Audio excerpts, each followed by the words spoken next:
Can you say your name, sir? My name, you want me to repeat my name again? Yes, sir. Okay, James Waller, and I'm 56 years old. And is there any particular organization you're representing today? No, I'm here serving God. God sent me here. He told me that he was tired of racism and violence, and that's the sole reason I'm here today. Okay. And how did you hear about this event? I just happened to see something on the internet. I can't remember what media I was looking at, but I just happened to see it, and God told me he wanted me to go, so here I am. And is there any particular reason why you came to this event? Because he's tired. God told me in my service to him, one of the things that he told me is that he's tired of racism and violence. He revealed himself as being reddish black in color, and his use of me is to save people, because by telling them that he's tired of racism. So as always, he's trying to save people, because he also told me that all things have an end with him, including grace, which is why he made both heaven and hell, which are ends within themselves. And what are your thoughts on the protesters who are coming out today?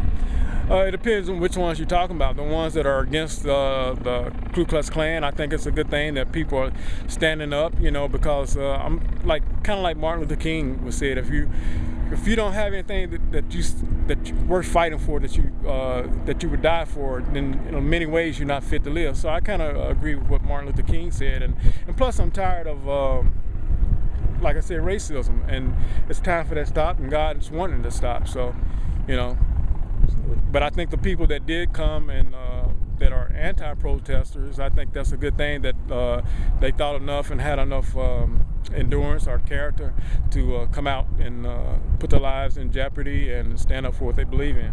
Absolutely. And my final question is, what do you think it will take for America to finally get past racism?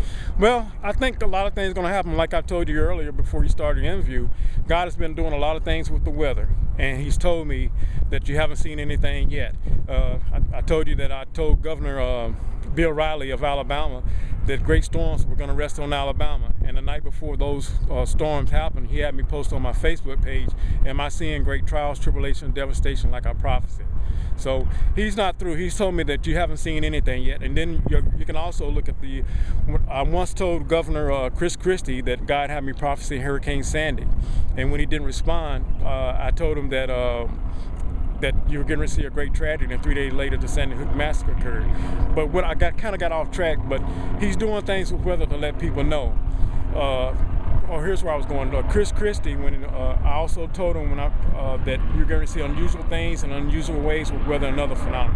So the flooding that's going on in Houston is just part of what God is about to do, and he's saying that you haven't seen anything yet compared to what's coming.